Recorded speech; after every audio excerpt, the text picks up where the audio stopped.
ഓരോ മതങ്ങൾക്കും വ്യത്യസ്തമായ ആചാര ചടങ്ങുകളാണുള്ളത്. ജനനം മുതൽ മരണം വരെ തൻ്റെ ജീവിതത്തിൻ്റെ ശൈലികളായാലും മതത്തിൻ്റെ ഘടനകളായാലും എല്ലാം അതേപോലെ തന്നെ അനുസരിച്ചു പോകുന്ന ആളുകൾ ഇന്നും ഒരുപാടുണ്ട്. കലാഭവൻ നവാസും കുടുംബവും അതേപോലുള്ള ഒരു കുടുംബം തന്നെയാണ്.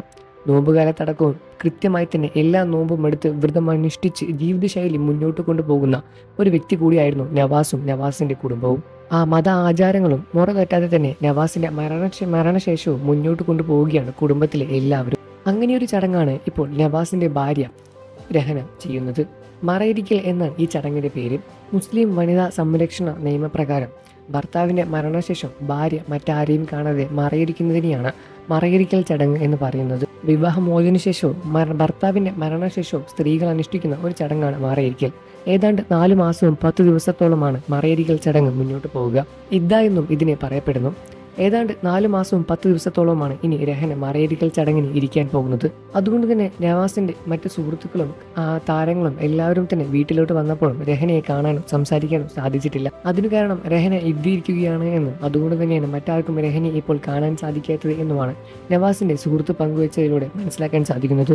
ഈ കാലയളവിൽ പുറത്തുള്ള ആരുമായോ അവർ സംസാരിക്കുകയോ കാണാനോ ചെയ്യാനോ പാടില്ല. അതിനുശേഷം നവാസിന്റെ മരണശേഷം എത്തിയ സുഹൃത്തുക്കൾക്കും ഒന്നും തന്നെ രഹനയെ കാണാനും സാധിച്ചില്ല. എല്ലാവരെയും വേദനിപ്പിക്കുന്ന, എല്ലാവരെയും സങ്കടപ്പെടുത്തുന്ന, ഞെട്ടിക്കുന്ന ഒരു വാർത്തയായിരുന്നു നവാസിന്റെ മരണവാർത്ത.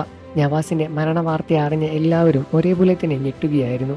നവാസിന്റെ മക്കൾക്കും ഭാര്യയ്ക്കും വാപ്പാക്കും ഉമ്മാക്കുമെല്ലാം തന്നെ ഈ ഒരു വാർത്തയിൽ നിന്നും ഈ ഒരു ദുഃഖത്തിൽ നിന്നും ഇനി എന്ന് തിരികെ സാധാരണ ജീവിതത്തിലേക്ക് കടന്നു വരാൻ സാധിക്കും എന്ന കാര്യത്തിൽ ഇനിയും ഒരു ഉറപ്പില്ല. ഇപ്പോൾ ഒരു മരണവീടായതുകൊണ്ട് തന്നെ അവിടെ ഒരുപാട് ആളുകളുണ്ടാവും.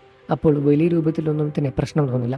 എന്നാൽ എല്ലാം കഴിഞ്ഞ ശേഷം, എല്ലാ ചടങ്ങും അവസാനിച്ച ശേഷം ഓരോരുത്തരെ അവരുടെ വീട്ടിലേക്ക് മടങ്ങി പോകാൻ തോന്നും. അപ്പോഴാണ് വീട് ഒറ്റപ്പെട്ട പോലെ ഇരിക്കുക.